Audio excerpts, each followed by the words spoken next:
সম্মানিত হাজরিন, আল্লাহ তাআলা পবিত্র কালামুল্লাহ শরীফের ভিতরে বিভিন্ন জায়গায় বিভিন্ন সময়ে আমাদেরকে মৃত্যুর কথা স্মরণ করিয়ে দিয়েছে। কোরআনের ভিতর এত পরিমাণ মৃত্যুর কথা বলা হয়েছে, হাদিসের ভিতর এত পরিমাণ মৃত্যুর কথা বলা হয়েছে যে বান্দা যদি মৃত্যুকে বেশি বেশি স্মরণ করে তাহলে ওই বান্দা গুনাহের কাজ করতে পারবে না। বান্দা যদি মৃত্যুর কথা বেশি বেশি স্মরণ করে ওই বান্দার দ্বারা গুনাহের কাজ সম্পাদন হবে না। ওই বান্দা যদি মৃত্যুর কথা বেশি বেশি স্মরণ করে তাহলে ওই বান্দার সামনে গুনাহের কাজ সম্পাদনও হবে না। কারণ সে যখনই দেখবে গুনাহের কাজ তার সামনে সম্পাদন হচ্ছে তখনই সে বাধা দিবে, হয়তো হাত দিয়ে, না হলে জবান দিয়ে। আর যদি হাত দিয়ে জবান দিয়ে শক্তি না রাখে তাহলে কমপক্ষে অন্তরে ঘৃণা হলেও সে করবে। কারণ আল্লাহ রসুল বলে ওয়াযালিকা আদআফুল ঈমান, এটাই হলো ঈমানের সর্বনিম্ন স্তর। সুতরাং আল্লাহ তাআলা বারবার কোরআনের ভিতর আমাদেরকে জানিয়ে দিয়েছে।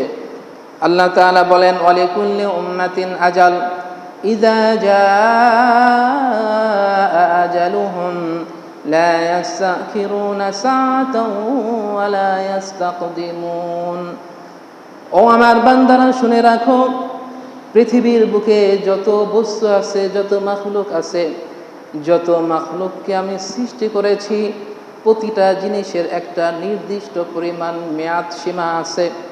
ওই মেয়াদ সীমায় যখন পৌঁছে যাবে 1 সেকেন্ড পূর্বেও অথবা 1 সেকেন্ড পরেও হবে না। ওই নির্দিষ্ট সময়ে আমি আল্লাহ তাআলা তাকে শেষ করে দিব, ফিনিশ করে দিব। আল্লাহ তাআলা ওই নির্দিষ্ট সময়ে তাকে এরকম আজরাইলের মাধ্যমে তার জানটা কবজ করে নিয়ে ফেলবেন। 1 সেকেন্ড আগেও না, 1 সেকেন্ড পরেও না। আমরা অনেক সময় অল্প বয়সে যুবক অবস্থায় কেউ মারা গেলে বলি যে অকালে চলে গেছে। আসলে অকাল বলতে কোনো শব্দ নাই।